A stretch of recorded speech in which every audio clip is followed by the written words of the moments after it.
Hi, I'm Catherine O'Brien at happywithbaby.com, and I'm so excited to have Dr. Katayune Kaeni here, who is a psychologist out of Claremont, California, and she's also the host of the Mom and Mind podcast. So she's going to be doing our expert Momma Interviews series with us. So thank you for being here. Thanks. Thank you so much for having me. I'm excited to chat with you today. Cool. So my first question is basically tell us a little bit about what makes up your family, like your little family dynamics. Well, it's me and my husband, and we've been together 15 years for a little while. Yeah. And along the way, we got a couple of degrees and moved a couple of times. And then I got pregnant. And so now we have a 7-year-old, almost 7. Okay. The age is very important. I have to say 6.5 or close to 7. Yes. And the same with my son. He's almost 4. So Okay.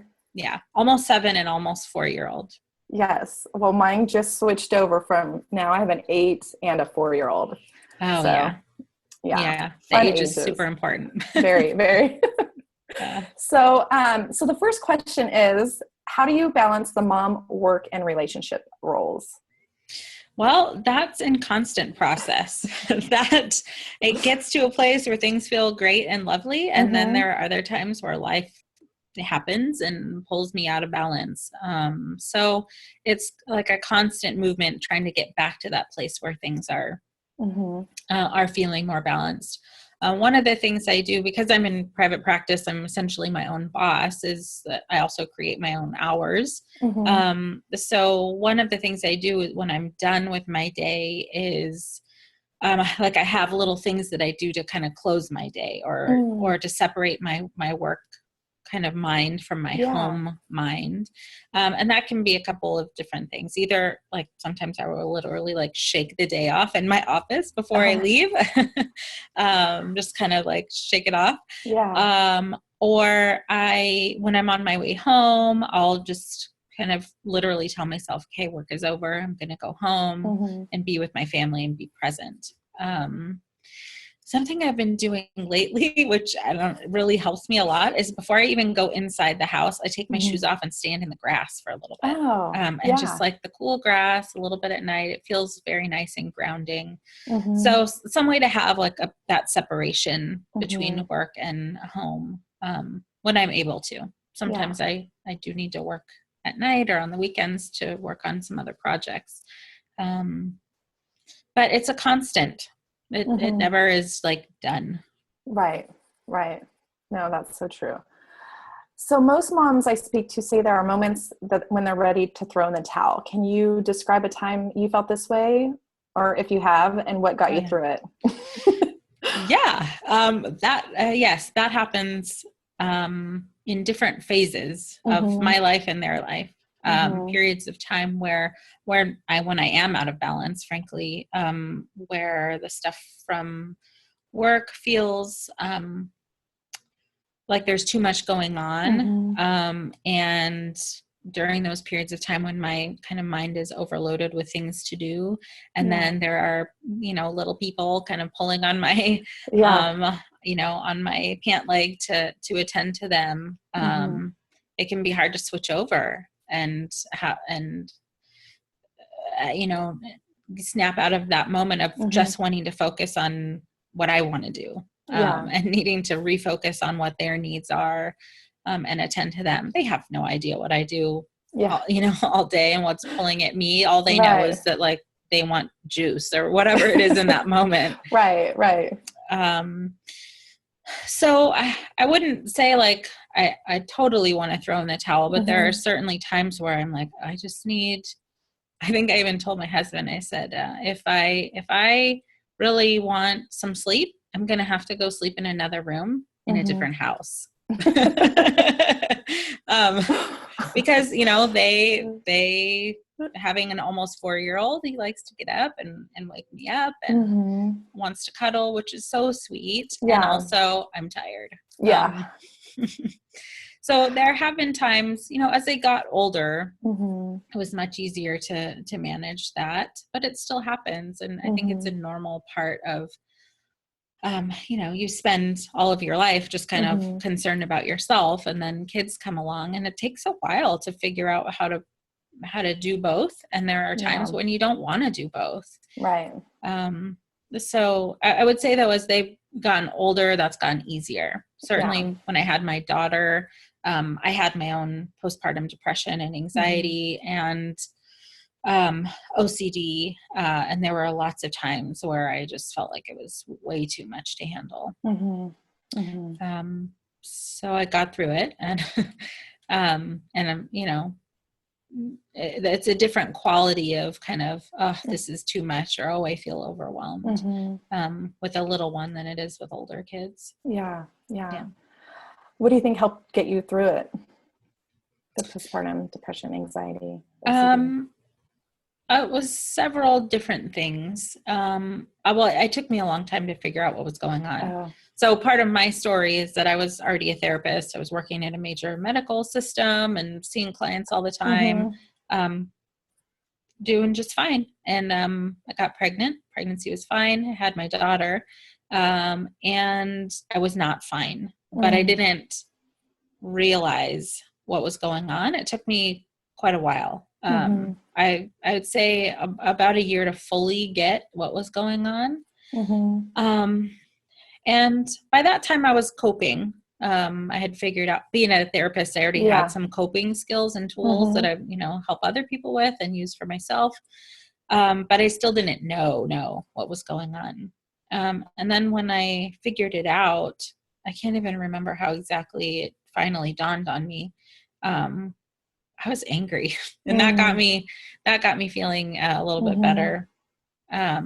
Just in terms of like, I didn't know what this was. How could I have gone this whole time without knowing? Yeah. And now I'm going to figure this out and help other people so it doesn't happen to them. Yeah. That's awesome. What do you do when you feel overwhelmed, overstretched, or less than? I guess you've kind of said some of the things, but yeah, some of them. What I have been really trying to do is, it's primarily with the way that I talk to myself. Usually when I'm stressed out and depressed, or not necessarily like depressed, but like feeling down,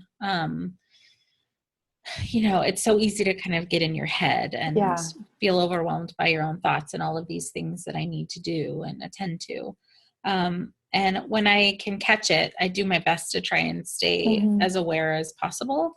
When I can catch it, then I change how I talk to myself, because usually in those stressed out moments, it's really like, why can't you? You're never, going to be able to finish these things, or I'll start comparing myself.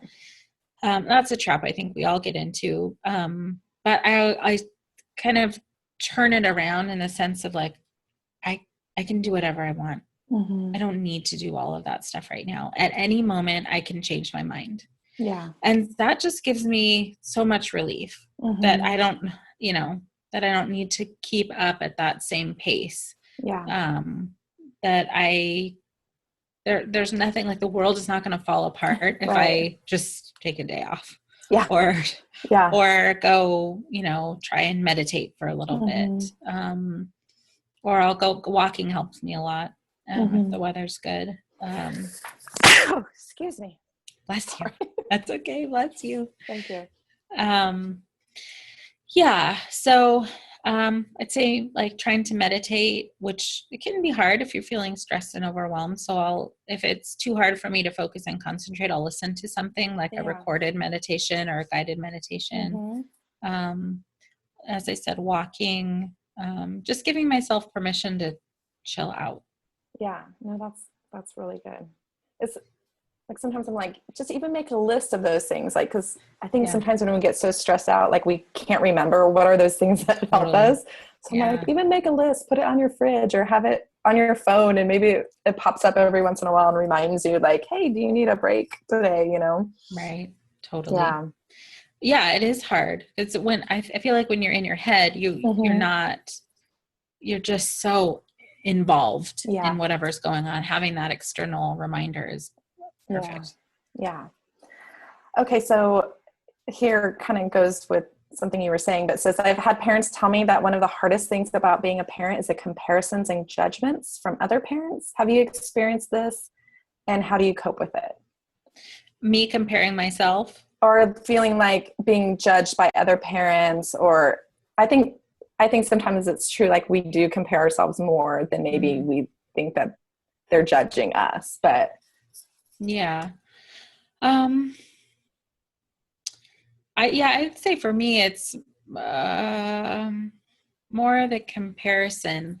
We're kind of always just wondering, am I doing as good as I can, or should I be doing something differently? Yeah. I thankfully haven't had anybody come out and outright say to me, like, you're not doing a good enough job, or you should do it this way. Maybe that's because I'm a therapist and, people make assumptions about what therapists know and don't know. Yeah. But yeah, I would say the comparison is the bigger part. Just kind of constantly monitoring, making sure that we're kind of doing what we can, or doing better where we can. Yeah. I can't remember the second part of your question. I said, how do you cope with that? Like, how do you cope with the comparisons? Yeah, I guess in the similar way, we're doing the best that we can. And if there's opportunity for us to do better and we figure out how to do better in a different way, then cool. Just kind of giving myself space and compassion to if we messed up, then we go and repair it. Right. I mean, all parents mess up. Right. Everybody messes up. There's nobody that doesn't. But as I tell myself that, those moments where I kind of lose my cool and I'm yelling and then I feel bad about that, that's something I can go back and repair and apologize for and say, like, give my child some context or something like that. If I can repair it and then I think we're okay. Well, and then it also teaches them how to repair relationships too, right? Because they're not always going to be happy-go-lucky kids that don't get upset with people. And so they need to learn how to have that. So I try to tell myself that too. It's like, I'm teaching them. Yeah. Well, it's true. It's true. I mean, there's no single person that doesn't get angry or, lose their cool sometimes. They're going to. So how to deal. Yeah. What do you feel is your greatest personal struggle with the experience of motherhood? That's a big one. I mean, that's like a deep one. Greatest personal struggle. I think it is balancing that kind of like wanting to just stay sort of selfish. I remember before I had kids, sleeping, like laying on the couch, just laying there with not a thing to do. And I was like, I'm going to miss this. And I do. That kind of, I love my kids and I love my family, and I absolutely am happy to be having this experience and raising them. And there are times where I just don't want to do it. Yeah. That is the hardest part. And thankfully I don't feel as guilty about that anymore as I used to. Yeah. But it's not because of them that I don't want to do it. And like, because it's hard. Baby girl, baby boy, if you're watching this at some point in the future, I love you. But this is a real kind of part of like, there are some times where I just want to have all of the freedoms that I used to have. Yeah. And so like a normal feeling for, I think, most parents to have that. So yeah, you shouldn't feel bad about that. Yeah, I'm getting real comfortable with it. Yeah. Good. So what's something that surprised you about being a mom? Like maybe something you didn't realize babies or kids did, something that you didn't think you would enjoy, or maybe just something you didn't know would bring you so much joy about having kids? There's been some really cool things that I've noticed that I kind of somewhat expected, but didn't expect it to the extent, is how much I resonate with my kids when they do something that's like me.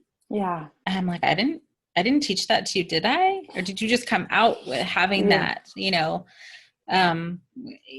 kind of noticing like, wow, my daughter is like really a lot like me in her sensitivity. And I didn't teach her sensitivity. It's just there. Yeah. And it's really interesting to see kind of not myself reflected in her because she's who she is, but parts of me that look so familiar in both of my kids, and kind of just tripping out on that. It's really, really cool. And then sometimes I'm like, oh no, she's like, she has that sensitivity like I do. I'm going to have to help her cope with that. Yeah. But it's just really fascinating how, genetics or whatever's at play just kind of unfolds in front of you. And there's just, they're their own people, but there are just little pieces of us in them. And it's cool to see that.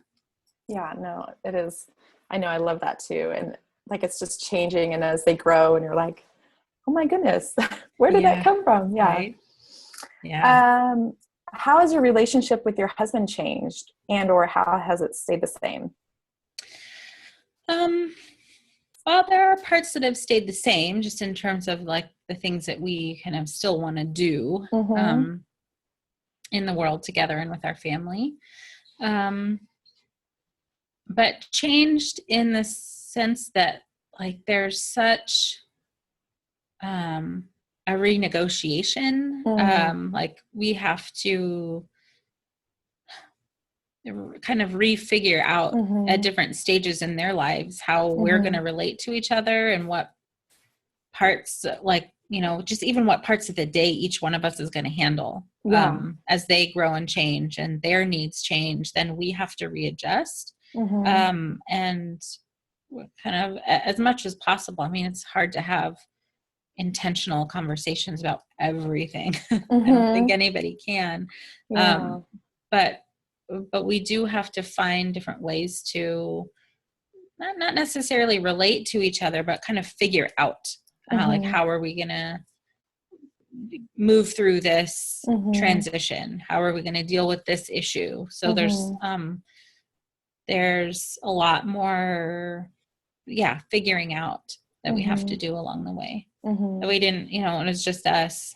We just did our own thing. And but now we're both responsible for these little people, and both have input, and sometimes, for the most part, agree on how to move forward. But when there are times that we don't, then we have to figure out how to deal with that.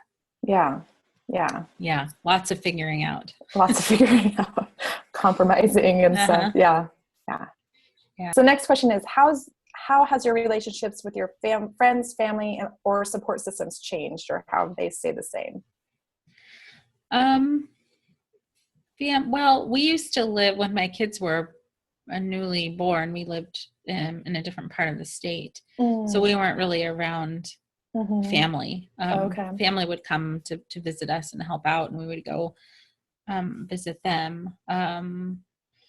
After my son was born, about 3 months old, then we moved to be closer to family. And that was an interesting readjustment to kind of being literally around family again, and readjusting to their dynamic and kind of jumping back into that.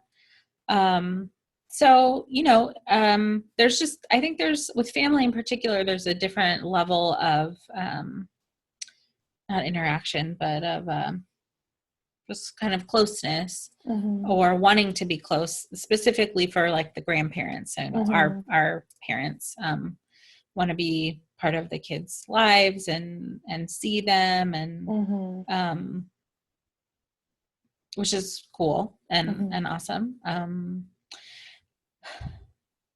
Can you say your question again? Yeah. How has it changed or stayed the same, like with family, with friends and other support systems? Yeah.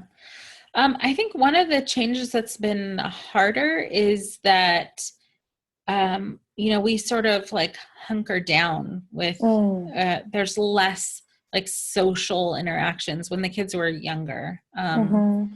There was just like a more, for us anyways, the way we kind of went through the transition to parenthood is to like, we still have friends around, but it was a kind of a turn inward to more of, or to less socializing and kind of more focus on getting through, like being in our family, our new little family that we created. And I don't think it necessarily changed relationships. There were certainly some people who were not in our stage of life who couldn't identify or no longer felt connected in the same way. And those folks just kind of sort of dropped off. Not that we didn't want them around, but because of their own place in life.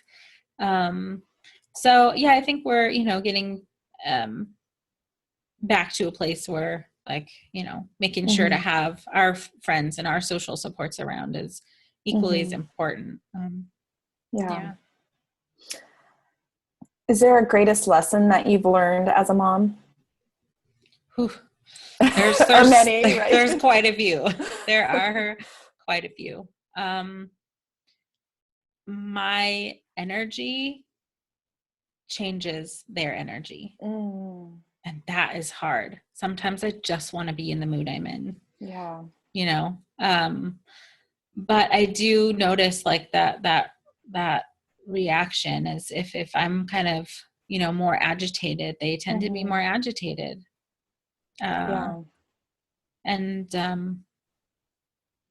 that's interesting.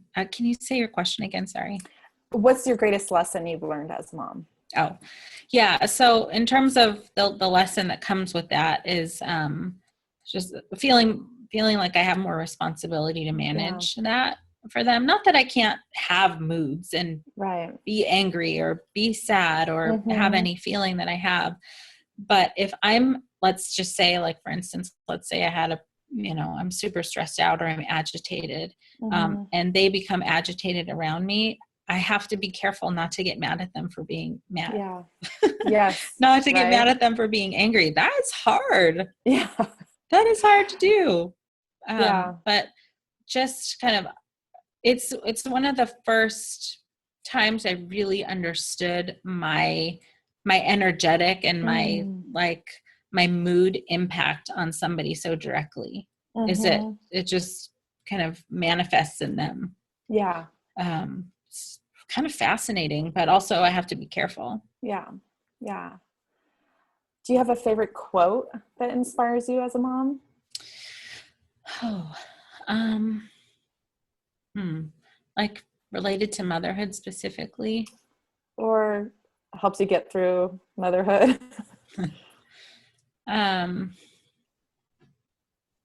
Gosh, that's a good question. You might have to edit this out while I think. Okay.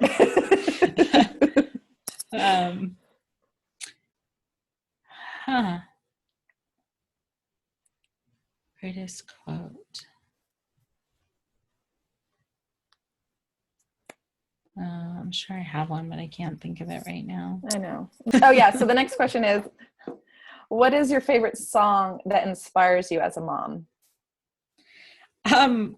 So since we get to watch a lot of kids movies, I have a couple. Okay. Oh my gosh, now I have to look up the name of the song. There's